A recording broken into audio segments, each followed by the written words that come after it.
नमस्ते। मैं प्रयागराज का कुंभ अपनी कहानी कहता हूँ। त्रिवेणी संगम की गोद में मैं सदियों से उपस्थित हूँ।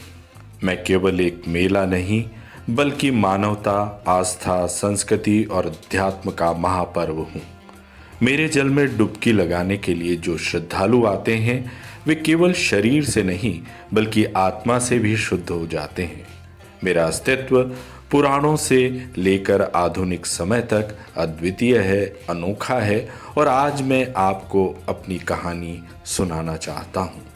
कहते हैं जब देवताओं और असुरों में समुद्र मंथन किया तो अमृत कलश की रक्षा के लिए गरुड़ ने उसे 4 स्थानों पर रखा। उनमें से एक मैं प्रयागराज का यह पवित्र संगम हूँ। गंगा, यमुना और अदृश्य सरस्वती की धाराएं यहाँ मिलती हैं और यह मिलन केवल नदियों का नहीं बल्कि भक्ति, ज्ञान, श्रद्धा का संगम है।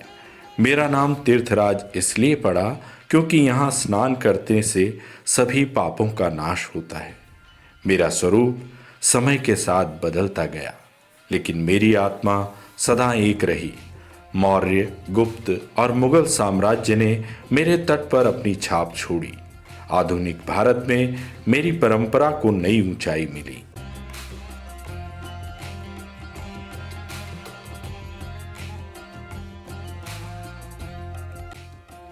144 वर्षों के लंबे अंतराल के बाद जब इस बार मैं महाकुंभ के रूप में प्रकट हुआ हूं तो यह आयोजन मेरे लिए ऐतिहासिक और अनमोल है। मेरी गोद में बसा है मानो संपूर्ण संसार। जब कुंभ शुरू होता है तो मेरी गोद में एक नया संसार का सृजन हो जाता है। लाखों तंबू, असंख्य शिविर और भक्तों का सागर मुझे जीवंत बना देता है।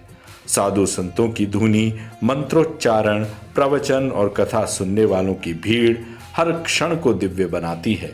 अखाड़ों की शोभा यात्राएं, नागा साधुओं का शाही स्नान मेरे जीवन के सबसे भव्य दृश्य हैं।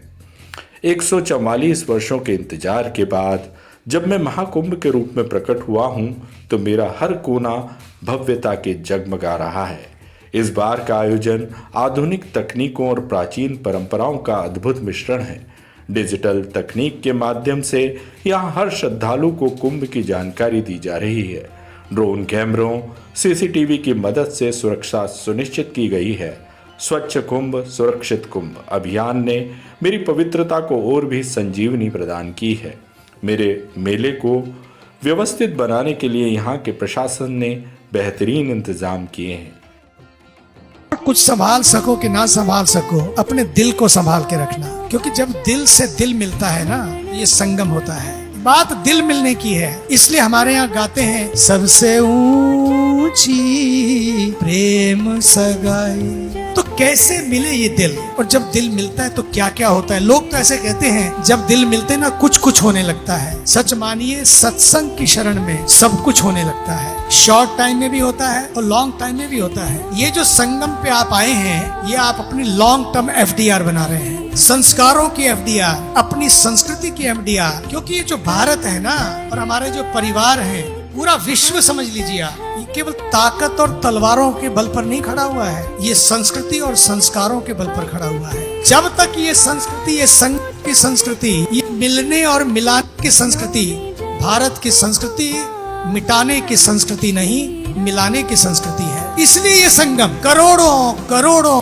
लोग आकर डुबकी लगा रहे हैं। महाकुंभ की डुबकी है, ये मस्त कर देने वाली डुबकी होगी। आज तो इतना ही ये समझ के जाना है, जिसकी हस्ती जिंदा है ये जरूरी नहीं कि उसकी मस्ती जिंदा है। जिसकी मस्ती जिंदा है उसी की हस्ती जिंदा है, बाकी तो सब जबरदस्ती जिंदा है। इसलिए यदि जीना है मस्ती से, हस्ती भी बनो लेकिन मस्ती को भूल।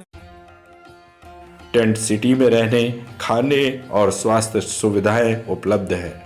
श्रद्धालुओं की सुविधा के लिए स्वच्छ शौचालय, पीने का पानी, बिजली के साधन हर जगह मौजूद हैं।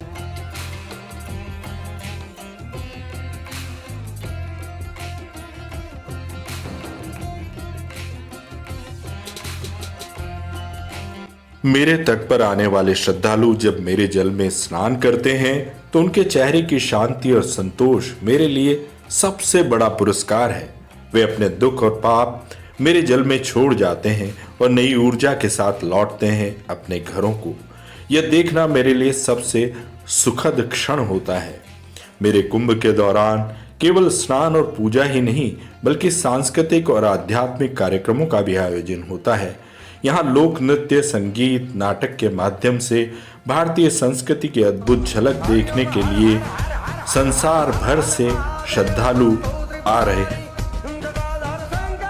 रहे हैं। देश भर से आए कलाकार इस आयोजन को और भी अद्वितीय बना देते हैं। मैं सबका हूँ। मेरे आयोजन में न जाति का भेद है, न धर्म का, न किसी सीमा का। यहाँ हर कोई समान है। अमीर, गरीब, बूढ़े, बच्चे, हर कोई मेरे तट पर एक उद्देश्य से आता है, आत्मिक शांति और मोक्ष की प्राप्ति। एकता और मानव का संदेश मैं अपने माध्यम से सभी को दे रहा हूँ। मैं केवल एक धार्मिक आयोजन नहीं, मैं मानवता का प्रतीक हूँ। मेरे तट पर केवल पूजा अर्चना ही नहीं बल्कि सामाजिक सुधार, कल्याणकारी योजनाओं और पर्यावरण संरक्षण पर भी चर्चा होती है। जब यह महाकुंभ समाप्त हो रहा होगा तब भी मेरी आत्मा यहीं रहेगी। आने वाली पीढ़ियां मेरी कथा सुनेंगी और मुझसे प्रेरणा लेगी। मैं प्रयागराज का कुंभ सदा मानवता, आस्था और शांति का प्रतीक रहूं।